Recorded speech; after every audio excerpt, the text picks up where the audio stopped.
প্ৰস্তুতি ভালে চলি আছে।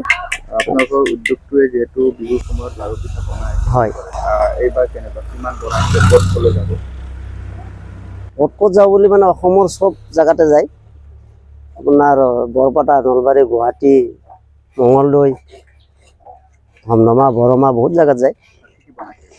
আমাৰ ইয়াতে আপোনাৰ নাৰিকল পিঠা, তিল পিঠা, তিলৰ লাড়ু, গুৰৰ লাড়ু, নাৰিকলৰ লাড়ু, এই গুড়াৰ লাড়ু, মাহৰৈ, নাৰিকল চিৰা, চুঙা পিঠা, সকলো ধৰণৰ বস্তু ইয়াতে পোৱা যায়।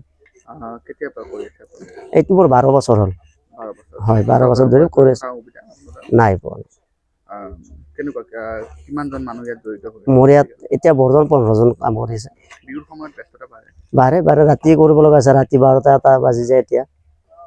দামবিলাক কেনেকুৱা হৈছে? দামবিলাক বহুত বাঢ়ি গৈছে। আপোনাৰ নাৰিকল কমেই পাইছে চাগে 200 আৰু 100 টকা জোৰা। তাৰপিছত বৰা চাউল 100 টকা, 80 টকা, গুৰৰ দাম বাঢ়িছে, গোটেই বস্তুৰ দাম বাঢ়িছে। তথাপিও কি ধৰণে মানুহবিলাকে বিচাৰি আহে। তাৰমানে আজিকালি আপোনাৰ ঢেঁকীৰ অলপ অসুবিধাটো, সেইকাৰণে বনাবলৈ অসুবিধা পায়। ঘৰুৱা একদম হেণ্ডমেড মাল, হাতেৰে বনোৱা, ঢেঁকীত গুড়া চোৰা ঢেঁকীৰে, আৰু জুই চৌকাও আপোনাৰ আমাৰ গেছ নহয়, খৰিৰে বনাওঁ আমি, ঘৰুৱা পদ্ধতিৰে বনোৱা যায়। খুব ভাল লাভজনক ব্যৱসায় বুলি ক'বনে আপুনি? লাভজনক হয়, বেয়া নহয়, গোটেই লাভ আছে। আৰু আনেও কৰক, ভাল এইটো 10জন মানুহ চলিব পাৰে। এইবাৰো বনাইছে পিঠা? এইবাৰো বনাইছোঁ। এইবাৰ পিঠা আমাৰ মোটামুটি 20 লাখ পিঠা হ'ব।